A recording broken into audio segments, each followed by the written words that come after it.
Avec cette petite capsule, nous allons voir ou revoir ce que sont les énoncés ancrés et les énoncés coupés de la situation d'énonciation.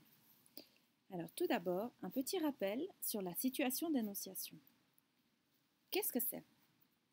Pour analyser la situation d'énonciation, on doit identifier l'émetteur, c'est-à-dire quelle est la personne qui parle ou qui écrit le message, l'énoncé dont il est question. Cette personne va s'adresser à un destinataire, la personne à qui le message, écrit ou oral, est destiné. Si la situation d'énonciation est correcte, fonctionne bien, il est évident que le destinataire sera le récepteur de ce message.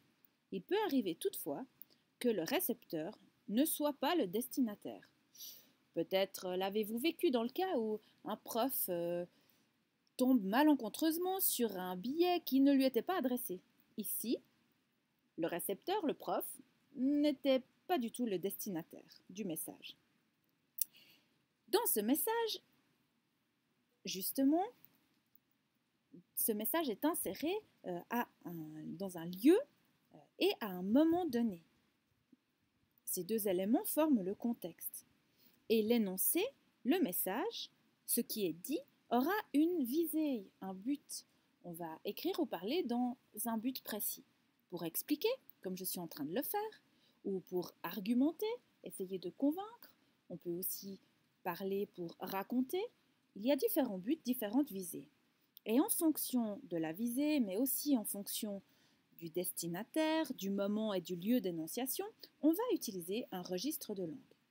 Voilà, j'espère que ce petit rappel sur la situation d'énonciation vous a été utile. Commençons maintenant à essayer de différencier le schéma, l'énoncé ancré et l'énoncé coupé. Prenons d'abord deux phrases. Je bois du champagne ici depuis hier et je suis seule. Deuxième phrase, Mademoiselle Rose but du champagne dans le spa seule à 19h30. Imaginons maintenant que nous jouons au Cluedo. Dans la première phrase, les indices qui nous indiquent de qui il s'agit, où ça se passe, sont le je. On prend note du présent pour le verbe boire, je bois, et également l'indicateur hier. Dans la deuxième phrase, le je est plus précis, la personne est plus précise, il s'agit de Mademoiselle Rose, le temps est le passé simple, et on a deux indicateurs, un de lieu dans le spa et un de temps.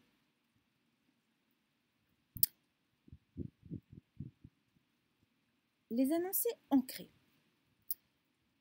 L'image de l'encre est très parlante parce que dans le cas des énoncés ancrés, l'émetteur et le destinataire partagent la même situation d'énonciation.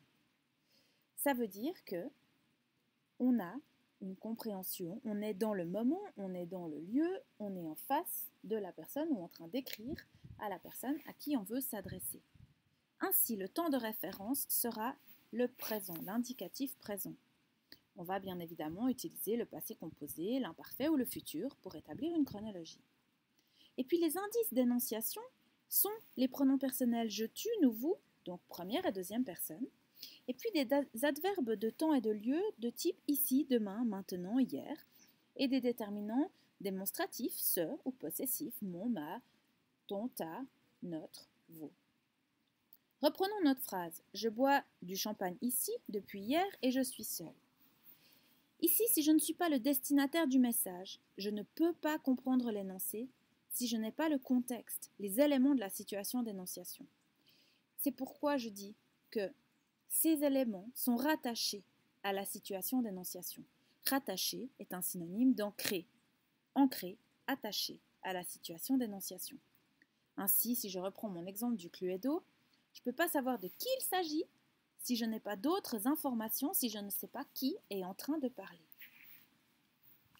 A l'inverse, les énoncés coupés. On a un émetteur et un destinataire qui ne partagent pas la même situation d'énonciation. Comme le bateau de l'image, chacun est libre dans un contexte, dans un temps, dans une situation d'énonciation différente. Ainsi, le temps de référence sera le plus souvent le système du passé, c'est-à-dire passé simple, imparfait, plus que parfait, passé antérieur et conditionnel qui représente le futur du passé. On aura un récit qui sera à la troisième personne avec un narrateur omniscient et des adverbes de temps et de lieu du type la veille, le lendemain, le jour précédent, qui sont détachés du contexte de la situation d'énonciation, qui dépendent d'autres éléments du texte, mais en aucun cas de la situation d'énonciation, par exemple du lecteur. Je reprends ma phrase. Mademoiselle Rose but du champagne dans le spa seule à 19h30. Ici, les faits ne se situent plus par rapport au moment où le narrateur raconte l'histoire, mais par rapport à d'autres événements qui finalement vont s'organiser entre eux dans le cadre de l'histoire, du récit, ou en l'occurrence ici peut-être du jeu. Ils sont indépendants, indépendants synonyme de coupé, de la situation d'énonciation.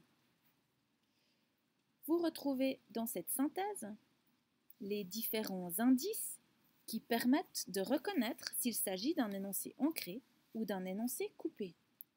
Notons que dans le cas d'un livre, d'un récit narratif, les dialogues seront des énoncés ancrés, alors que toutes les paroles du narrateur seront des énoncés coupés. Le soleil se levait et M. Schtroumpf se dit qu'il devait absolument se lever. Il alla vers sa femme et lui dit « 2 points. Jusque-là, je suis dans l'énoncé coupé. Ah, comme j'ai bien dormi, point d'exclamation, je suis dans l'énoncé ancré. Je suis très contente, virgule, répondit-elle, point. Je suis très contente sera de l'énoncé ancré, c'est juste.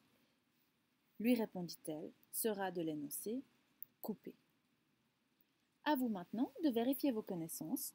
Prenez n'importe quel texte de n'importe quel livre que vous trouvez chez vous et décelez à une page choisie quels seront les énoncés ancrés et quels seront les énoncés coupés de votre texte.